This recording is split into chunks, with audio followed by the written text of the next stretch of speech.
Queridos irmãos, a graça e a paz de nosso Senhor e Salvador Jesus Cristo. Podem assentar, irmãos.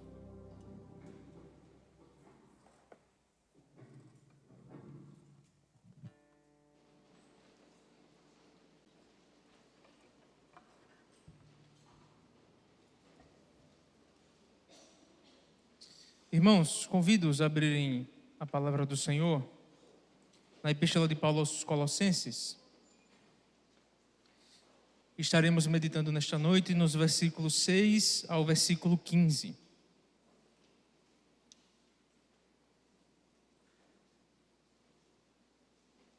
Colossenses, capítulo 2. Estaremos meditando dos versículos 6 ao 15.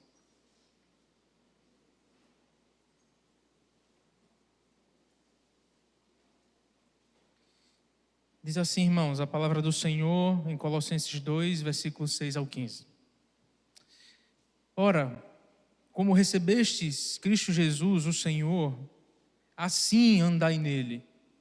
Nele radicados e edificados e confirmados na fé, tal como fostes instruídos, crescendo em ações de graças.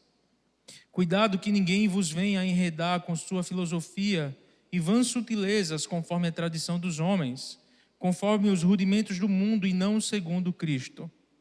Porquanto nele habita corporalmente toda a plenitude da divindade.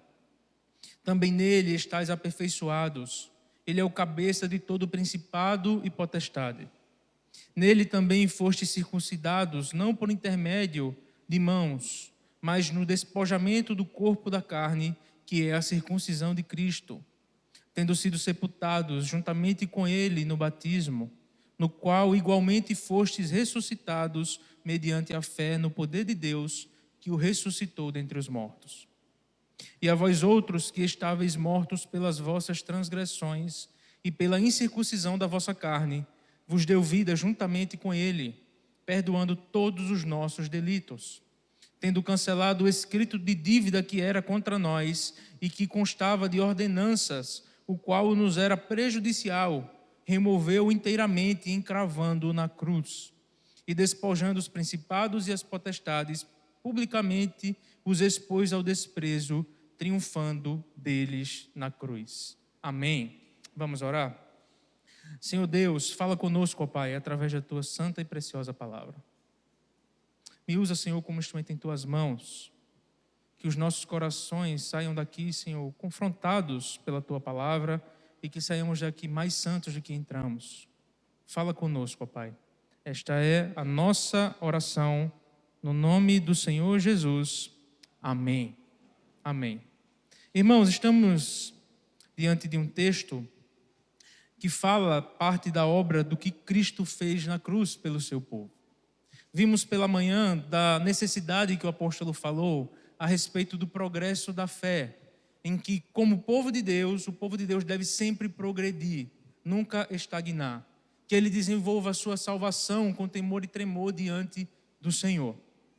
E aqui estamos, irmãos, também um pouco nesse tema de desenvolver a salvação, de se santificar, de andar em Cristo Jesus, mas Paulo vai falar a respeito da obra de Cristo e como isso nos impulsiona também a uma vida mais obediente e mais santa diante do nosso Senhor.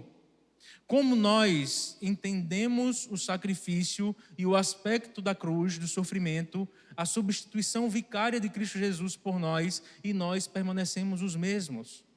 Como é que, ao entendermos o sacrifício de Cristo na cruz por nós, onde nós temos livre acesso a Ele, onde nós estamos vivendo por Ele e depois dele tantas gerações, irmãos, pais ensinando os filhos, filhos ensinando os filhos dos filhos, e aí há mais de 2000 anos estamos nessa caminhada. Mas por quê? Por que que esse entendimento da cruz de Cristo é tão importante para a vida cristã da igreja? E nós vamos ver um pouco esta noite, irmãos, porque nós vemos que em Colossenses, Paulo fala a respeito de alguns temas e ele enfrentava algumas dificuldades. Existia um princípio de algumas heresias que aqui tinham. Tinham os judaizantes, por exemplo, tinham os ascetistas, tinha um começo de gnosticismo. Então existiam vários começos de heresia que permeavam a igreja de Colosso, junto também com os pensamentos da filosofia grega. Então, irmãos, o apóstolo Paulo estava combatendo de longe, já que ele não estava presente, já que foi fruto do discurso de Epáfras para ele, como ele fala no capítulo 1, no versículo 7, mas com o intuito de que aqueles irmãos continuassem caminhando verdadeiramente com o seu Senhor. Não uma fé fingida, não uma fé criada por eles mesmos, não uma fé que o outro diz o que eu tenho que fazer, mas uma fé pautada no conhecimento de Jesus Cristo. Irmãos, inclusive nesse texto nós vamos ver que existem inclusive pessoas de dentro da igreja que tentam afastar os crentes do Senhor. Que existem pessoas dentro das igrejas com pensamentos errados para que o povo do Senhor se afaste. E o apóstolo Paulo vai combater isso aqui também. Volte seus olhos, meus irmãos, primeiramente para os versículos 6 e 7. E diz assim: Ora, como recebestes Cristo Jesus, o Senhor, assim andai nele radicados e edificados, e confirmados na fé, tal como fostes instruídos, crescendo em ações de graças. Então, o primeiro ensinamento do apóstolo, irmãos, é: vocês receberam Cristo Jesus. Vocês foram ensinados por um servo fiel, que era discípulo de Paulo, Epáfras. Vocês foram ensinados no evangelho verdadeiro. Então, não tem desculpa para que vocês se desviem dele. Mas o apóstolo Paulo fala: olhe, assim como vocês receberam, andem nele. Irmãos, nós, como crentes, recebemos Cristo Jesus, recebemos o ensino verdadeiro da palavra do Senhor, e nós não temos desculpas, irmãos, para não estarmos andando nele. Não temos desculpas para nos desviarmos dos caminhos do Senhor. Porque se recebemos o Senhor, Paulo vai tratar um pouco disso um pouco mais para frente, nós fomos batizados nele, nós ressuscitamos juntamente com ele, logo nós não temos o direito de dizer que não vivemos para ele. Para Paulo, todos aqueles que receberam Cristo Jesus verdadeiramente devem andar nele. Isso, irmãos, nos livra de muitas coisas. Isso nos livra de muitos ensinamentos errados que o apóstolo Paulo vai ensinar. Viver uma vida verdadeira diante do Senhor é uma vida que muitas vezes traz sofrimento para nós, irmãos. Porque lutamos contra nós mesmos, porque lutamos contra a nossa carne, e para que a gente venha morrer, que Cristo viva em nós. Então é uma luta diária conosco mesmo. E se recebemos Jesus, irmãos, nós devemos andar nele. Como? Mas como nós devemos andar em Cristo Jesus? E Paulo fala no versículo 7, nele radicados, edificados, confirmados na fé, tal como fostes instruídos, crescendo em ações de graças. Paulo usa arraigados, edificados, estabelecidos e transbordados. São isso que significa. Mas Paulo diz, irmãos, de maneira também ativa, mas também de uma maneira passiva, que a gente recebeu esse ensino e que diante disso nós devemos viver para Cristo. As nossas raízes precisam estar em Cristo Jesus. A nossa vida precisa transbordar Cristo Jesus. Toda a nossa vida deve estar pautada em Cristo Jesus. Não existe, irmãos, nenhuma esfera da vivência humana, da existência humana, que não pertença a Cristo. Não existe um cristão não ser cristão em algum lugar que ele vá. Não existe um cristão ser crente na igreja e não ser crente no seu lar. Não existe essa dicotomia para o povo de Deus. Para Paulo, se somos de Cristo, se recebemos a Cristo, eu vivo para Ele e nele em tudo o que eu faça. Toda a minha vida é um reflexo do Cristo Jesus. E aqui, irmãos, nós vemos também a importância de líderes fiéis ao Senhor. Porque Paulo fala, vocês receberam.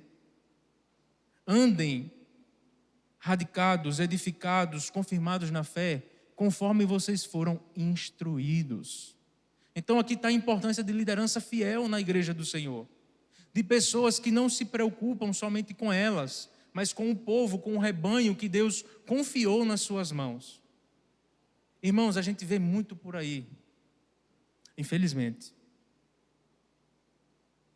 líderes que buscam fama, que buscam reconhecimento.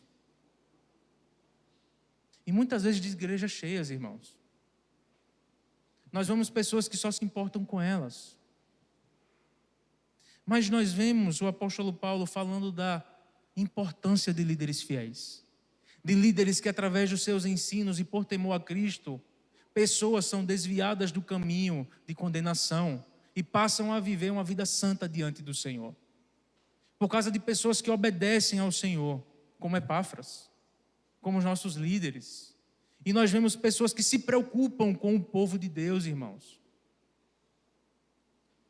O povo do Senhor tem diversos chamados, diversos dons que foram espalhados de forma multiforme no povo de Deus. Mas a liderança, irmãos, a quem Deus confia a palavra do Senhor. O ensino na igreja do Senhor.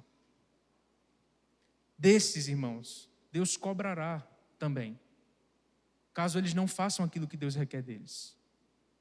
Caso, se eles são chamados a pregar, se eles não pregam, eles vão responder diante do Senhor. Mas note a importância de líderes fiéis ao Senhor, que ensinam, que se dedicam e que são espelhos para a sua igreja, para o seu povo, e vivem conforme Cristo Jesus. Mas eles não fazem nada demais, somente aquilo que o Senhor chamou para fazer. Irmãos, nesse meio eclesiástico, olha que eu nem comecei muito ainda, está no começo da caminhada, a gente vê muitos escândalos, irmãos. A gente vê de pessoas que não cuidam umas das outras. Ambiente de seminário, nós vemos isso dos montes, irmãos. Mas louvamos ao Senhor pela liderança dessa igreja. Não só do conselho, eu falo do conselho, povo abençoado por Deus, mas dos líderes também que Deus levanta em pequenos grupos, em sociedades internas e tantos outros. E louvado seja o Senhor, irmãos, pela fidelidade desse povo. E glória ao Senhor pela obediência à sua palavra, porque quem dá crescimento, irmãos, é o Senhor Jesus. E se o ensino leva pessoas para mais perto do Senhor, louvado seja Deus. E não eu, e não nenhum outro, mas é tudo obra do Senhor.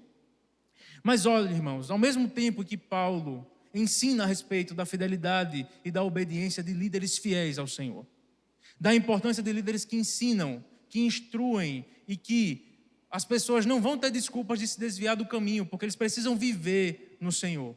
Ele agora vai alertar, a partir do versículo 8, de falsos mestres que aparecem no meio da igreja. O contraste é líderes fiéis que obedecem, que pregam, que ensinam e que vivem, e também líderes que estão ali, falsos, para afastar o povo do Senhor do seu caminho, para ensinar coisas que estão no seu coração, para desviar, irmãos. Perceba no versículo 8, e diz assim o apóstolo Paulo: cuidado que ninguém vos venha enredar com suas filosofias e vãs sutilezas, conforme a tradição dos homens, conforme os rudimentos do mundo e não segundo Cristo. Porquanto nele habita corporalmente toda a plenitude da divindade. Então note que a instrução do apóstolo é: cuidado. Cuidado, porque, irmãos, mesmo na igreja, estamos suscetíveis a líderes falsos. As líderes que com a aparência de uma piedade falsa procuram ensinar, buscar discípulos do Senhor e afastá-los do bom pastor. Então, cuidado, é o que o apóstolo Paulo diz, porque pessoas estão ensinando com sua filosofia e vãs sutilezas, conforme a tradição de homens, conforme pensamento criado de homens e não do Senhor Jesus, para afastar o povo de Deus, para criar discípulos e também para criar igrejas novas. Irmãos, Colossos vivia também uma situação difícil, onde pessoas falavam que tinham revelações especiais de Deus, que anjos vinham e falavam diretamente com eles, que eles tinham revelações por eles serem santos demais. Pessoas vinham e eram especiais e ninguém podia tocá-los. Qualquer semelhança, irmãos, com os tempos de hoje, as coisas não mudam. Hoje nós vemos pessoas fundando religiões, dizendo que tiveram revelações especiais, e por aí vai. Mas não é novo, já existia isso no tempo do apóstolo Paulo. Mas como é que Paulo instrui, irmãos? Como é que Paulo preza pelo ensino nessa igreja? Irmãos, para conhecermos heresias, ensinos falsos, nós precisamos conhecer o verdadeiro. Nós não passamos tempo demais, porque se a gente for passar todo o tempo estudando somente as heresias e o que é falso, vai faltar tempo, irmãos, para vivermos. Mas quando nós estudamos e conhecemos o que é verdadeiro, tudo o que é falso é mostrado diante dos nossos olhos.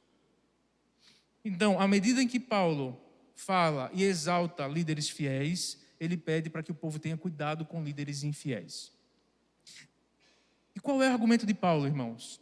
Primeiro, os argumentos dele não são argumentos de Cristo. Olha para o final do versículo 8. Os argumentos desses falsos mestres não são cheios do Senhor Jesus, mas são cheios deles mesmos. Mas por que esse ensino deve ter cheio do Senhor Jesus? Olha o que Paulo diz. Porquanto nele habita corporalmente toda a plenitude da divindade. Em resumo, irmãos, o que Paulo está dizendo é: Cristo é Deus. E toda a nossa vida deve estar pautada na natureza humana e na natureza divina de Cristo. Cristo se encarnou. Cristo se fez homem. Cristo morreu, ressuscitou, venceu até a morte. E nenhum desses homens fizeram nada disso. Mas o nosso Deus, o supremo pastor, se sacrificou no meu e no seu lugar, meu irmão. Não em líderes que dizem ter revelações especiais. Não em líderes que buscam afastar pessoas. Mas Cristo Jesus abraçou o seu povo. Fez o seu povo. Chama de seu povo, de seus filhos e os lavou com o seu sangue. Então o primeiro argumento de Paulo é: Cristo é Deus e eles não. Eles podem inventar muitos ensinamentos. Eles podem inventar muitas coisas, mas Cristo, só Cristo, é Deus. Segundo argumento, olha para o versículo 10, meu irmão. Também nele estáis aperfeiçoados. Ele é o cabeça de todo o principado e potestade. Então Cristo é quem aperfeiçoa o seu povo. É Cristo e somente Cristo, irmãos, quem santifica o seu povo. Cristo, o cabeça da igreja. Cristo, quem sustenta, quem preserva a nossa fé. Cristo, quem morreu por nós, nos deu vida e nos faz vencer todas as nossas dificuldades. Porque afinal Ele nos libertou, inclusive, irmãos, da escravidão do pecado. Só Cristo podia fazer isso. Só Cristo fez isso. E Cristo continua sendo o cabeça da sua igreja. Olha que obra maravilhosa, irmãos. Toda a nossa vida, toda a nossa crença está pautada não em um homem comum, não em um homem que arroga para si poderes somente por ele, mas está pautada no Filho de Deus, no Cordeiro perfeito, no Cordeiro que foi sacrificado. Olha para o versículo 11, irmãos, e Paulo vai dar outro argumento. Nele também fostes circuncidados, não por intermédio de mãos, mas no despojamento do corpo da carne, que é a circuncisão de Cristo. Então agora o argumento de Paulo, olhando para os judaizantes, e quem eram esses? Eram judeus que estavam no meio da igreja cristã e que afirmavam que o povo, para ser da igreja cristã, precisava passar pelos ritos judaicos ainda. Então por isso que Paulo, como um fariseu, como um apóstolo, fala que eles foram circuncidados não por mãos humanas, como os judeus afirmavam que precisariam ser, mas eles foram circuncidados por Cristo Jesus.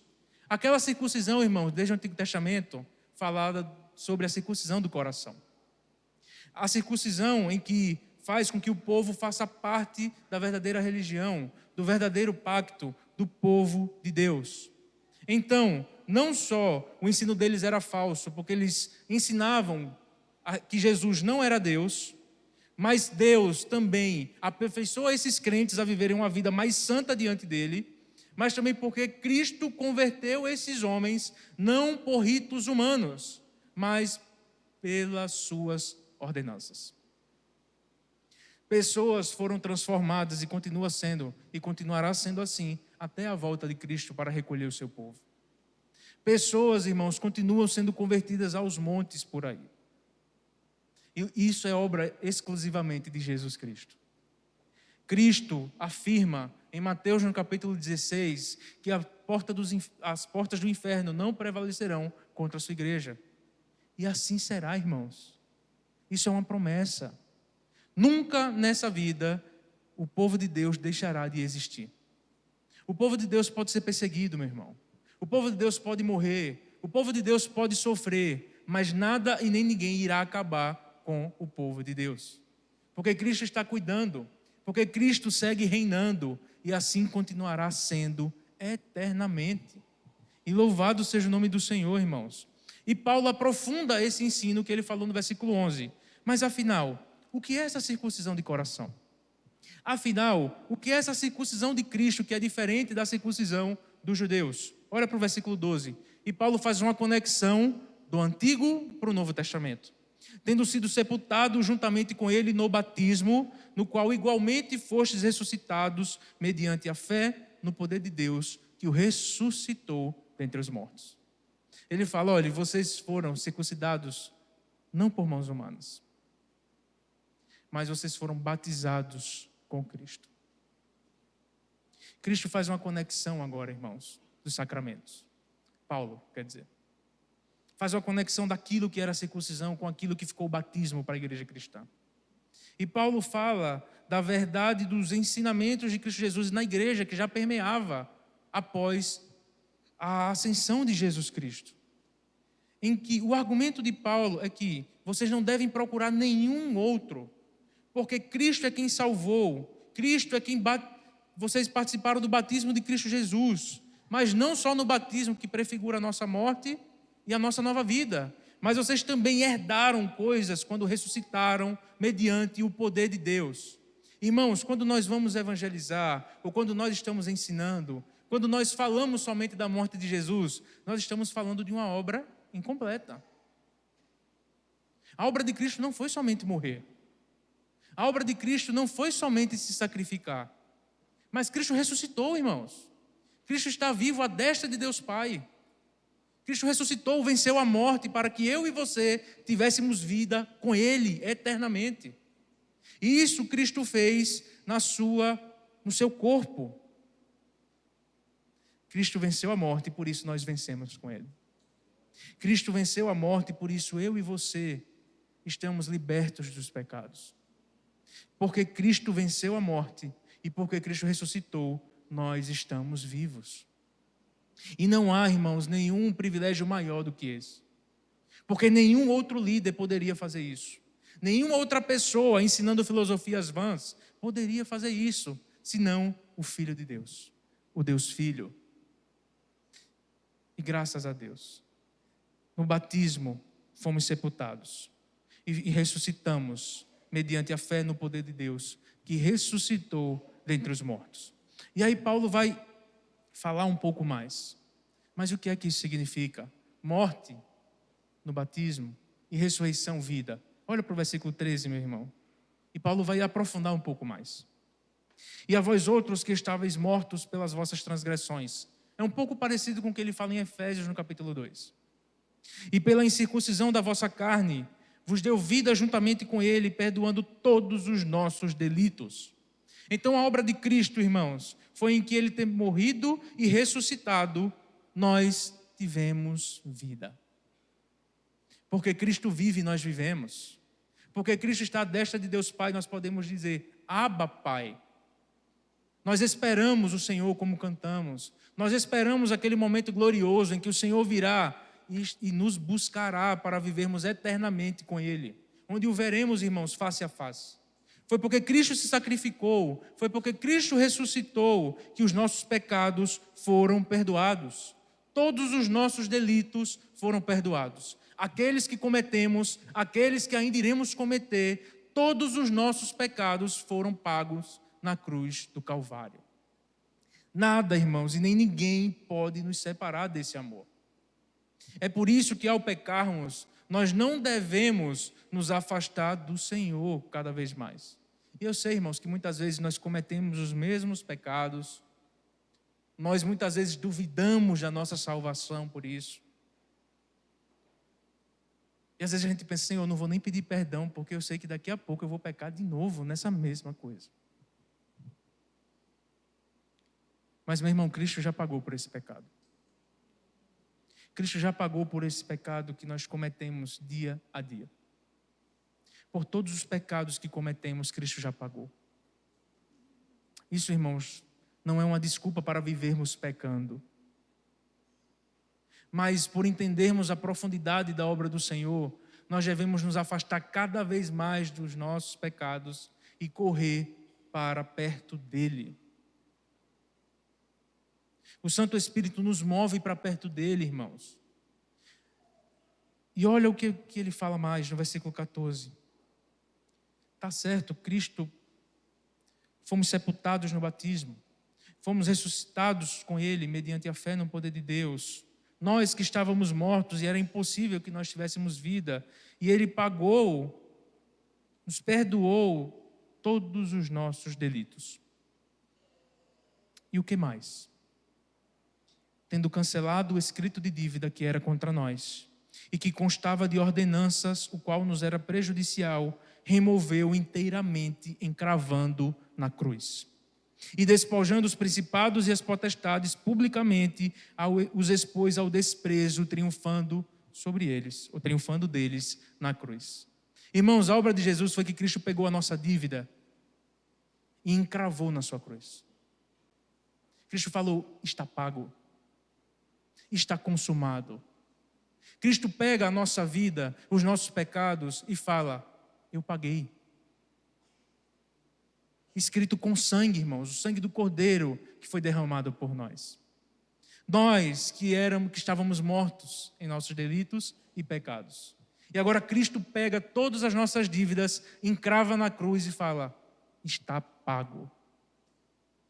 Nenhum outro sacrifício precisará mais ser feito. Nenhum outro animal deverá ter o sangue derramado mais, porque o Cordeiro perfeito se entregou no nosso lugar. E que beleza, irmãos, é isso na fé cristã, onde nós, que somos crentes, que amamos o Senhor, nada dependeu de nós, nada dependeu das nossas próprias mãos, tudo foi obra de Jesus. Jesus nos chama, Jesus nos preserva, Jesus nos dá vida e Jesus paga pelos nossos pecados. E derrotou tudo com a sua cruz. Publicamente os expôs ao desprezo e triunfou. A cruz, irmãos, que era um sinal de lamento, de sofrimento, de ladrões, de pessoas corruptas ao extremo. Mas para Cristo é um sinal de triunfo. Porque foi na cruz que Cristo nos deu vida. Foi na cruz que Cristo encravou os nossos pecados. Foi na cruz que por ela nós podemos falar: Senhor, e saber que Ele nos escuta. Nós temos a convicção, irmãos, que Deus está no nosso meio, que Cristo está conosco, que Cristo canta quando nós cantamos, que Cristo recebe aquilo que oferecemos e que Cristo nos santifica à medida que nós o obedecemos. Que coisa maravilhosa, irmãos. A obra da cruz, que para muitos seria um sinal de fim, para Jesus e para nós, na verdade, Cristo conquistou para nós um começo. Uma vida eterna ao lado dele. Uma vida eterna que gozaremos, irmãos, sem o pecado. Onde ouviremos: vinde benditos de meu Pai. Venham, pois os lugares estão preparados. E eu vim buscá-los. E que dia maravilhoso será, irmãos. Que o nosso coração, a nossa maior esperança seja nesse dia glorioso, onde Cristo virá, nos recolherá e habitará conosco eternamente, onde o veremos face a face, o Deus Filho, o Deus que se encarnou, o Deus quem mostra aos seus discípulos: olha aqui, toca na minha mão, toca no meu lado, eu morri e ressuscitei. Esse é o Cristo, irmãos, que nos deu vida. Esse é o Senhor Jesus, e que continua guiando toda a nossa existência. Esse é o Senhor Jesus que a igreja, durante os séculos dos séculos, continuam ensinando de pai para filho. Realidades que foram transformadas. Em mais de 2000 anos de história, Cristo continua mantendo a sua igreja e continuará, irmãos. E louvado seja o nome do Senhor. Talvez a geração crente da sua família começa com você. Foi assim comigo. E talvez depois de você virão tantas outras. É isso que Cristo faz, meu irmão. Cristo muda realidades de famílias que não queriam nada com o Senhor. E transforma. E vai dando vida geração após geração. Pessoas que têm o privilégio que outros não tiveram. Eu não tive o privilégio, irmãos, de nascer num lar cristão. Já eu olho para a Luísa e quero que ela prove disso que eu não provei. E assim, se Deus quiser, Luísa vai ter isso com o seu filho. E por aí para frente, irmãos. Essa é a vida que Cristo deu. O Cristo, quem se fez carne e habitou entre nós, que morreu, ressuscitou e nos deu a vida eterna. Irmãos, e ao olhar para isso, algumas perguntas devem ser feitas. Como é que eu olho para o sacrifício de Jesus Cristo? Olho para a sua ressurreição. Olho para a sua obra, que eu fui sepultado com Ele, ressuscitado com Ele, que Ele pagou as minhas transgressões, que Ele encravou as minhas dívidas na sua cruz e que Ele triunfou sobre todas elas. Como é que eu posso olhar para isso e me manter da mesma maneira? Como é que eu posso olhar para essas verdades e não ficar de joelhos diante desse Senhor? Como é que eu posso olhar, irmãos, para esse texto e não falar: Senhor, muito obrigado. Muito obrigado, Senhor. Porque eu sei o que eu sou hoje, o que minha família é hoje, é por causa do Senhor. Porque se eu estou aqui hoje, é por causa do Senhor. Se eu sou um crente, se eu creio em Ti, Pai, é por causa do Senhor. Para mim era impossível, eu que estava morto, querer vida. Mas o Senhor me deu vida. O Senhor transformou a minha realidade. O Senhor tirou o meu coração de pedra e me deu um coração de carne. E por isso, eu posso chamar o Senhor de Pai. Irmãos, essa é a obra de Cristo Jesus. Nós não podemos, irmãos, olhar para isso e sermos orgulhosos. Nós não podemos olhar para isso e negligenciar o tempo com o Senhor. Não temos como olhar para esse texto e permanecermos estagnados na nossa fé. Mas que sejamos cheios de Cristo de tal forma, irmãos, que eu esteja cada vez mais próximo dEle. Que eu viva em gratidão ao Senhor, por tudo que Ele me fez e por tudo que Ele fará. Na certeza que Ele já conquistou um futuro glorioso para mim. Embora eu esteja sofrendo, embora você sofra, irmão, embora a gente sofra muito, embora a gente peça que aquele sofrimento passe, mas não passa. Haverá um momento, irmãos, que nenhum sofrimento existirá. Em que Cristo voltará, receberemos os corpos glorificados e habitaremos com Ele, sem o pecado. Sem doença, sem dor, sem choro. E que momento bom será, irmãos. E louvado seja o nome do Senhor. Que sejamos cheios do Senhor Jesus. Que tenhamos a convicção da obra que Ele fez na cruz. Completa, da morte à ressurreição. Da nossa morte à nossa vida. E de que nós não podemos permanecer da mesma maneira, conhecendo com profundidade tudo isso que Cristo fez por nós. Então, meu irmão, você pode estar pecando, mas o seu pecado não pode lhe afastar do amor de Jesus. Embora muitas vezes a gente queira muito, mas é impossível, irmãos. Porque não há um pecado tão grande que me afaste do Senhor. E graças a Deus. Graças a Deus por tudo isso. Vamos orar, irmãos?